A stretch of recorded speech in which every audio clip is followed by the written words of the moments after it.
Getz and Josh Bungeon were got tangled up. I know seeing Getz going in, I think it's just going to be a Michael Getz, though. Getz needs to be careful. They can get him for conduct as well. Got him for an interference call. Boy, I don't know. They were, but he was holding Getz into the boards there. Getz was initially having to throw him into the board so he could break it up, but nevertheless, he does go in for 2 minutes and was not happy about it at all. No, I definitely felt that Bungeon should have been called for something as well, at least a holding call, because he's the one that pinned Getz into the boards and started the momentum down to the ice. Nonetheless, sometimes the calls don't go your way and you have to deal with it. 54 seconds left in the first period, and Kentucky, another face-off win and clear to center ice.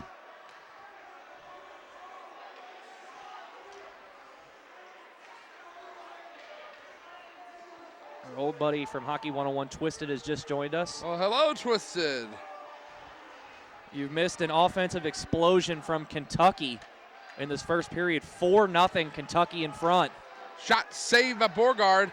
Another nice save. Borgard is moving well in net tonight. And cleared out of the zone. Kentucky's going to get some fresh skaters out on the ice. So at the end of the period here, in a matter of seconds, we'll have the scoring recap for you.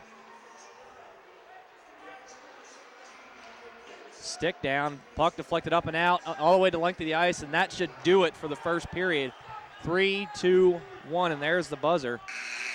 So Kentucky,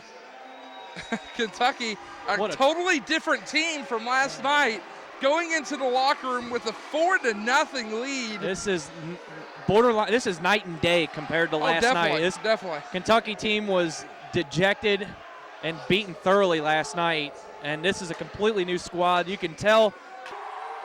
From what I'm hearing, it's going to be I think it's Michigan and Michigan State. Of course. And then it'll be a Red Wings game. So that's what I'm hearing. I've heard some rumors about that. They haven't come to fruition yet, but we'll see. If that's true, I would like to see a Red Wings Maple Leafs game there. There you go. Because Toronto and Detroit are so close in there proximity. You go. Yeah, definitely. You can get fans from Toronto come down. Obviously, Detroit, at Ford Field holds like 600,000 people. It doesn't really hold that much, but it's huge. Man, that's a monster. The Ford spent like over $1 billion on it. They could put as many as they want in there. Definitely. Be interesting to see. I'm wondering where next year the Outdoor Classic is held. The Winter Classic. Winter Classic. I don't know. I still think the best one so far was between Pittsburgh and Buffalo. Definitely. Because it went to a shootout. Not only because the weather was so bad. Oh, yeah. You play the game horrible. outside, and it was sleeting and snowstorm and all that stuff, and they're trying to play a hockey game in it. That was the best game there was to watch as far as an outdoor game. That was a great move by the NHL to get that to get an outdoor game going. And definitely gives them some more exposure in doing so. Starts bringing the fans back. And speaking of fans, our fans here are ready to go for second period action. Kentucky is a man down still with Michael Getz being in the penalty box. So Cats winning the faceoff here. Rypel, he'll play it up to Vitt up the left-hand side, and he's going to flip it into the zone. 1 minute remaining in the penalty to Getz.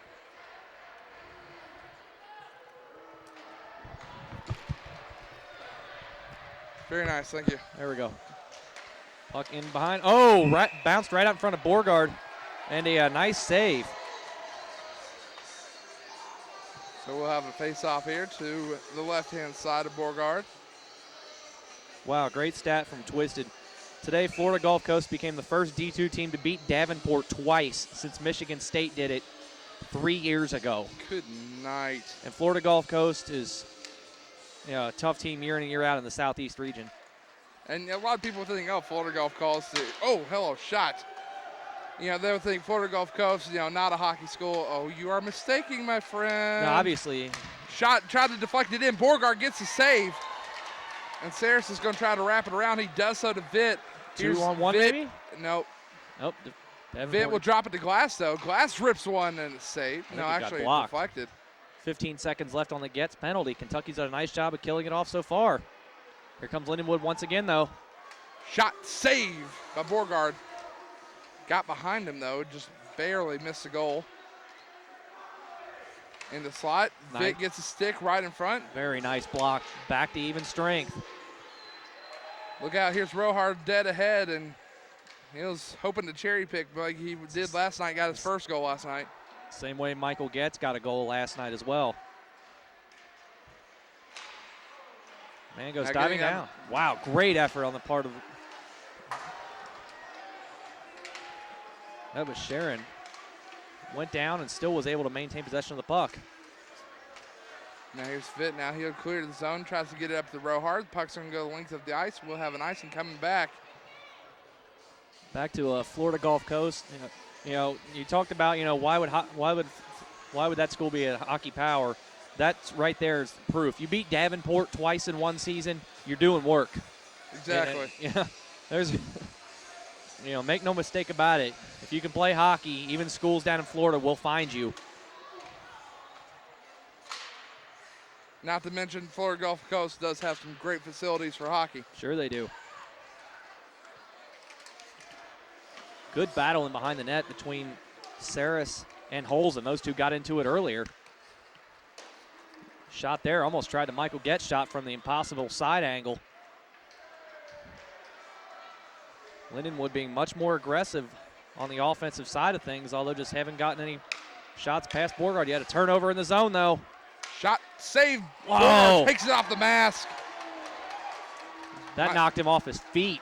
Another one that gets deflected. Deflected wide. They were trying for a tip in by Holzen there, and it just went through. Holzen couldn't get a stick on it. Boy, Lindenwood right now operating like they're on the power play. Give it a shot, and Kentucky clears.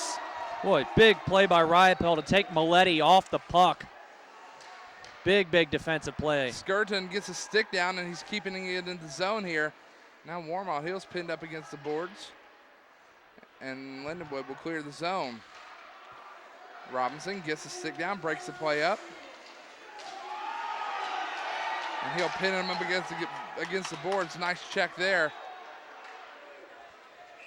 And we do have a whistle, and puck goes out of play. And where Florida Gulf Coast did beat Davenport again, that was a part of, it was the Gulf Coast Classic, where the numerous teams came down for that classic. And, they had some fans there. Florida Gulf Coast did a great job of promoting that event from what I was reading. I'm sure that even though they're hosting the tournament, you still want to encourage, fans from the other teams to come down there and come out. Most definitely.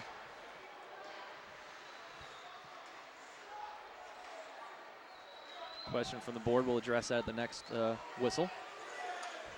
Good action. Good job by Morgan to take his man off the puck. That was Zach Glazer. Got absolutely dump trucked by Morgan in the corner.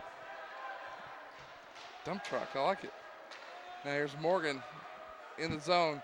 Gets it to Warmald. Right-hand side. Looking for a centering pass. Nobody home. Deflected all the way out.